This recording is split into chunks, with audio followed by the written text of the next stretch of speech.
Hello साथियों, मित्रों, hello दोस्तों, आप सबको नमस्कार। I am Mahipal sir. देखिए, आज हम आपको जो है कुछ महत्वपूर्ण सवाल समझाते हैं जो एग्ज़ाम के लिए बड़े मोस्ट इम्पोर्टेंट हैं। चाहे वो होम एग्ज़ाम हो, एनुअल एग्ज़ाम हो, या बोर्ड परीक्षाएं हो, या कंपटीशन के एग्ज़ाम्स हो, सभी के लिए बड़े मोस्ट इम्पोर्टेंट सवाल होते हैं। ये ऐसे ऐसे क्वेश्चन जो है, क्वेश्चनों की हल करने की कुछ ट्रिक होती हैं। आप सभी ने अच्छे से तैयार करें ताकि आप भी आने वाले एग्ज़ामों में आप अच्छे से पास हो सकें, आपके अच्छे नंबर आ सकें। आओ चलो शुरू करते हैं।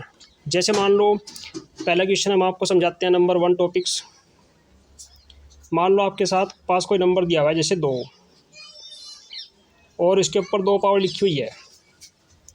ऐसी संख्या बहुत सारी हो सकती हैं जिनके ऊपर पावर हो। तो पावर का मतलब होता है ये संख्या उतनी बार है, यानी कि 2 को हम 2 ही बार मल्टीप्लाई करेंगे तो ये गया 2 दूनी 4। तो इस तरीके से मान लो अगर कोई संख्या आपके पास लिखी हुई है 32 और इसकी पावर लिखा हुआ है 1/2, तो ये जो 32 इसकी पावर 1/2 लिखा हुआ है, तो ऐसे क्वेश्चनों में क्या करते हैं। जैसे मान लें 1/2 का मतलब होता है इस संख्या का वर्गमूल, यानी कि 1/2 का मतलब होता है जैसे ये संख्या आपके पास 32 है, 32 के ऊपर हम इस संख्या को नगर लगा दें तो ये कहलाता है 1/2। तो इस तरीके से इसको 1/2 भी लिख सकते हैं। तो जिस 32 आपके पास, अब 32 के सबसे पहले आप फैक्टर करिए। मान लो 32 दिया हुआ है, इसका आप जो है इसके फैक्टर करिए इस तरीके से। जैसे ये 2 से कट जाएगा, 2 एकम 2, 2 छक्की 12, फिर ये 2 से कट जाएगा, 2 अट्ठे 16, फिर ये 2 से कट गया, 2 चौक 8, फिर ये 2 से कट गया, 2 दूनी 4। तो इस तरीके से जो है ये संख्या आपकी कट गई, और फिर ये 2 से कट गया, 2 एकम 2 एक बार। अब देखो इसमें जो है आपके पास कितने आए, 1 2 3 4 5 आए 2। तो इसको हम लिख सकते हैं जो 32 की पावर 1/2 है, यानी कि 2 की पावर 5 और इसकी पावर 1/2। ठीक है, तो ये पावर जो है बाहर निकालते हैं तो ये हो गया 2 की पावर 5/2, यानी कि अंदर बाहर पावर के आपस में मल्टीप्लाई हो जाती है। तो पावर को जो है इस तरीके से खोलते हैं। अगर सीधी पावर है तो आप उतनी बार मल्टीप्लाई कर दो, अगर पावर बटे में दी हुई है तो आप फैक्टर करो और जोड़े बना दो। मान लो 1/2 है तो 2 के जोड़े बना लो। ऐसे इसका मतलब यही है। देखो फिलहाल जो विषम संख्या है तो ये कट नहीं सकती, तो ये 5/2 ही आ गया। ऐसे ही मान लो क्वेश्चन नंबर 1 में आपको इस टाइप के क्वेश्चन बहुत सारे मिलते हैं। बहुत सारे क्वेश्चनों की आप अच्छे से प्रैक्टिस करना। अब जैसे क्वेश्चन नंबर 2 है आपके पास, क्वेश्चन नंबर 2 में जो है आपको किस टाइप के क्वेश्चन मिलते हैं। जैसे कोई संख्या दी हुई है आपके पास 1/2, 3/5, 2/9, 2/7, जैसी संख्या दी हुई है आपके पास। जैसे इन संख्याओं में जो है इस तरीके की संख्या दी हुई हो, इनमें निकालते हैं शांत और अशांत। देखो एक होता है शांत और एक होता है अशांत। शांत अशांत में आप सीधी सी बात याद रखना, उसमें केवल एक चीज़ का ध्यान रखते हैं कि नीचे वाली संख्या से ऊपर वाली संख्या को डिवाइड कर लो। 2 तरीके हैं। देखो जैसे मान लें 1 है, 1 को आप 2 से भाग करो, पॉइंट देकर 0, 2 पंजे 10, यानी कि पॉइंट देकर 0 बढ़ा कर ये पहाड़ा चल गया तो यहाँ जो है पूरा कट गया, शेष इसका 0 बच गया। तो अगर इस तरीके की नंबर आपके पास आता है जिसका शेष 0 हो तो वो संख्या आपकी शांत होती है। लेकिन ध्यान रखना कि जिसका शेष 0 ना हो वो संख्या आपकी अशांत होती है। अब जैसे मान लो ये आपके पास 2/9, अगर हम 2 को 9 से भाग करेंगे, देखो पॉइंट देकर 0, 9 दूनी 18, बच गया 2, फिर 0, 9 दूनी 18, बच गया 2, फिर 0, 9 दूनी 18। तो ये पहाड़ा बार बार ये चलता रहेगा। तो इसमें जो है ये कटने की नहीं, क्योंकि इसका शेष बचता रहेगा, तो इसलिए ये संख्या आपकी अशांत है। तो हम इस तरीके की संख्याओं को शांत और अशांत ऐसे छांटते हैं। संख्याओं को बड़ी संख्या हो चाहे छोटी संख्या हो डिवाइड करके देख लो, या अगर मान लो संख्या बड़ी है, जैसे मान लो ये संख्या हमारे पास है 32/2885। अगर बड़ी संख्या है तो नीचे वाली संख्या के फैक्टर कर लो। अगर नीचे वाली संख्या के फैक्टर 2 या 5 के रूप में आते हैं, 2 या 5, तो 2 या 5 के रूप में आते हैं तो फिर वो संख्या आपकी शांत है। तो ऐसे जो है हम संख्याओं को हल करते हैं। अब देखिए जैसे क्वेश्चन नंबर 3 दिया हुआ आपके पास। मान लो कोई बहुपद है, जैसे 5x2 कोई भी हो सकता है,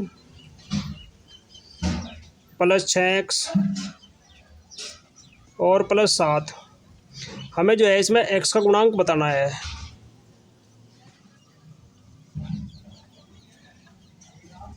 x का गुणांक बताना हमने इसमें।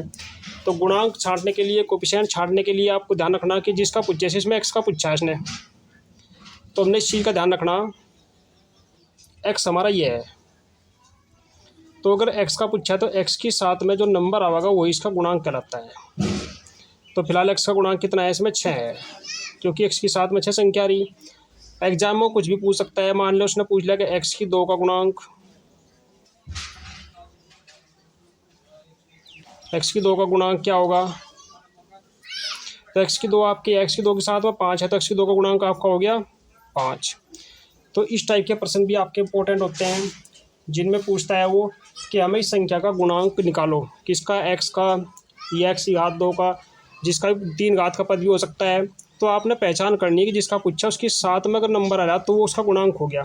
कभी कभी ऐसा हो जाए कि उसके साथ में कोई नंबर ना आवे, सिंगल हो, तो फिर वहाँ से मानते हैं 1। इस चीज़ को आपने विशेष तौर से याद रखना। एक होता है संख्या नंबर 4 क्वेश्चन, जिससे इंपॉर्टेंट होता है आपके पास, ये एमसीक्यू में भी आता है। आपके पास कोई भी संख्या होती है परिमेय संख्या, जैसे p/q के रूप में संख्या को लिखते हैं। तो परिमेय संख्या जो है उसकी पहचान करनी है। तो जैसे ये दिया हुआ p/q, इसमें जो है ये अंश है, ये हर है, तो नीचे की संख्या जो है वो पूरी होनी चाहिए, वो 0 ना हो। जैसे 1/2 ये आपका परिमेय संख्या है, क्योंकि नीचे की संख्या आपकी 0 नहीं है। जैसे 3/4 ये आपकी परिमेय संख्या है। जैसे 5/2। लेकिन ध्यान रहे कि ऊपर और नीचे की संख्या का जो मैच है, जो कटने वाली संख्या, वो केवल 1 होना चाहिए, यानी कि दोनों संख्या अभाज्य हों, p और q कटने वाली ना हो। जब दोनों अभाज्य रहेंगे तो ये परिमेय संख्या कहलावे। तो ऐसे इनकी पहचान रखना। अगर अंडर रूट में दी हुई है, जैसे 2 है, 3 है, ये है परिमेय संख्या है आपकी, जो परिमेय नहीं हो सकती। अब इसी टाइप इन्हीं क्वेश्चनों के रूप में क्वेश्चन जो है इंपॉर्टेंट बनता है नंबर 5। कैसे बनता है? जैसे मान लो आपके पास है संख्या 1/2 और संख्या 3/2। हमने इन दोनों के बीच में परिमेय संख्या बतानी। मान लो हमें 3 संख्या बतानी, 3 संख्या बतानी मान लो हमने। तो 3 संख्या निकालने के लिए याद रखना है, देखो 3 निकालनी है, 3, तो 3 निकालनी है, जितनी निकालनी है उसमें +1 करो और 4, जो संख्या ये आपकी आई 4 से आप जो है इन संख्याओं में मल्टीप्लाई कर लो। जैसे ही आपके पास 1/2 मल्टीप्लाई करो 4 ऊपर भी और नीचे भी। जैसे ये है 3/2 मल्टीप्लाई करो 4 ऊपर भी और नीचे भी, दोनों जगह मल्टीप्लाई करो। तो ये हो गया 4 × 4 और बटे 4 दूनी 8। ये हो गया 4 × 12 और बटे 4 दूनी 8। अब देखो नीचे संख्या बराबर होगी, ऊपर 4 और 8 है, 4 के बाद 5, 6, 7, तो हमें 3 निकालनी है। तो ये हो गया 5/8, 6/8, 7/8, काट भी सकते हैं। तो इस तरीके से जो है हम संख्याओं के बीच की परिमेय संख्या निकालते हैं। ये प्रक्रिया कब है? जब नीचे की संख्या दोनों सेम है, तब ये प्रक्रिया लगाते हैं। लेकिन यदि नीचे की संख्या समान ना हो, जैसे तो है 3/2 और ये है 1/3, इसमें आप देख रहे हैं कि नीचे की संख्या जो है वो सेम नहीं है, अलग अलग है दोनों। तो अगर नीचे की संख्या सेम नहीं है तो उस परिस्थिति हमने ज्ञात करनी इसमें 4 संख्या, यानी कि इनके बीच में जो है 4 परिमेय संख्या में निकालनी है। अब 4 संख्या निकालने के लिए हमें क्या करना पड़ेगा? 4 + 1 = 5। 5 से जो है ऐसे मल्टीप्लाई करेंगे। लेकिन मल्टीप्लाई करने से पहले ध्यान रखना कि ये 2 संख्या है ना, दोनों के हर अलग अलग हैं, तो हर सेम करनी है। पहले सेम करने के लिए इसका एलसीएम लेंगे कि 3 की मल्टीप्लाई दोनों में कर लो, 3 × 3 = 9, 3 दूनी छः, ऐसे इधर 2 एकन 2 एकन 2, 2 तिया 6। देखो दोनों के हर जो है सेम हो गए। अब निकालनी हमने 4 संख्या, तो 5 से मल्टीप्लाई करो दोनों में, ऊपर भी और नीचे भी। देखो ये होगा 9/6, मल्टीप्लाई ऊपर ही 5 तक कर दो, नीचे 5 तक कर दो। 5 9 45, 6 पंजे 30। ऐसे ही आपके पास है 2/6, 5 तो मल्टीप्लाई करो, 5 दूनी 10, 6 पंजे 30। तो ये होगी संख्या। तो इस तरीके से जो है हमें इन दोनों के बीच की संख्या निकालनी है। तो पहली हमारी है 45/30 और दूसरी हमारी है 10/30। देखो इनके बीच में बहुत सारी हो सकती हैं।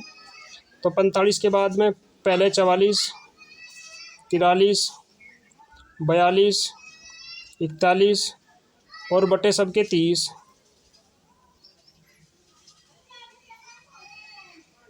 तो ऐसे बीच की संख्या निकालते हैं। तो इसमें जो है आपकी बहुत सारी संख्याएं हो सकती हैं। 10 के बाद 11, 12, 13, 14 भी लिख सकते हैं। तो ऐसे हम जो है दो संख्याओं के बीच की, दो परिमेय संख्याओं के बीच की संख्या निकालते हैं। एक टॉपिक होता है हर का परिमीकरण करना। जैसे नंबर 6 क्वेश्चन, जैसे आपके पास कोई संख्या दे रखी है 1/√2, हर नीचे की संख्या का परिमीकरण करना। परिमीकरण करने का मतलब है कि नीचे वाली संख्या पर जो रूट लगा हुआ है, ये रूट हमें यहाँ से हटाना है। तो इसको हटाने के लिए हम मल्टीप्लाई करते हैं इसी संख्या से। √2 दिया हुआ है तो √2 से मल्टीप्लाई करते हैं, ऊपर भी और नीचे भी। तो जो ऊपर मल्टीप्लाई करेंगे तो √2, नीचे मल्टीप्लाई करेंगे तो √2 के √2 से मल्टीप्लाई करेंगे, दोनों संख्या सेम है तो केवल 2 आ गया। तो इससे कहते हैं हर का परिमीकरण। इनके नीचे की संख्या का हमने √ हटाना है। अब इसी टाइप में जैसे मान लो कोई प्रश्न दिया हुआ है 2 + √3, जैसे 2 - √3। अगर प्लस माइनस दिया हुआ है तो हमें क्या करना है, जो संख्या हमारे पास नीचे है हमें जो है इस संख्या के नीचे वाली संख्या के उल्टे से मल्टीप्लाई करनी है। जैसे 2 - √3 है तो 2 + √3 से, 2 + √3 से मल्टीप्लाई करनी है। ऊपर मल्टीप्लाई करेंगे, देखो 2 की 2 तो 2 दूनी 4, 2 के √3 था प्लस 2 √3, प्लस √3 की 2 से करेंगे 2 √3 और प्लस √3 के √3 तक करेंगे तो ये 3 हो गया। बटे नीचे देखो एक प्लस की एक माइनस की, तो ये हो गया वर्ग 2 का वर्ग माइनस √3 का वर्ग, क्योंकि ये सूत्र बन गया a की 2 - b की 2। अब ऊपर देखो 4 संख्या 3 संख्या 4 3 7 प्लस ये जुड़ गए 2 और 2 4 √3 हो गया, बटे 2 दूनी 4 -3। तो संख्या आ गया आपके पास 7 + 4 √3 और बटे 1। तो इस तरीके से ये है इस संख्या का देखो परिमीकरण हो गया हर का। परिमीकरण का मतलब नीचे की संख्या का √ खत्म हो गया। अब एक टाइप का क्वेश्चन है, जैसे मान लो आपके पास कोई संख्या दे रखी √6 दिया हुआ है, 6 के ऊपर बार लग रहा है और ये पॉइंट लग रहा है 0.6। तो ऐसी संख्या को परिमेय संख्या के रूप में लिखना। तो इस संख्या को परिमेय संख्या के रूप में लिखते हैं। देखो इसको x बराबर मानते हैं 0.6। इसके ऊपर बार है ना, तो इसको बार बार लिख सकें हम, चाहे कितनी बार लिख दो कोई दिक्कत नहीं है। नंबर 1 हो गया। आप इसको कितनी भी बार लिख सकें। अब 0 के बाद में देखो बार एक संख्या पे है तो मल्टीप्लाई केवल हमें 10 से करनी है, यानी कि 10 से गुणा करनी है। अगर बार होता 2 पे तो 100 से गुणा करते। 1 पे बार है तो 10 पॉइंट से अगर जितनी संख्या में बार हैं हम उतने ही 0 लगा लेते हैं। 1 पे है 10 से, 2 है तो 100 पे गुणा करते हैं। तो 10 से गुणा करेंगे ये हो गया 10x बराबर 6 पॉइंट, अगर संख्या आपकी यही है बार बार। ये समीकरण आपकी 2 आ गई। अब 2 में से 1 घटा लो, समीकरण नंबर 2 से समीकरण नंबर 1 घटाने पर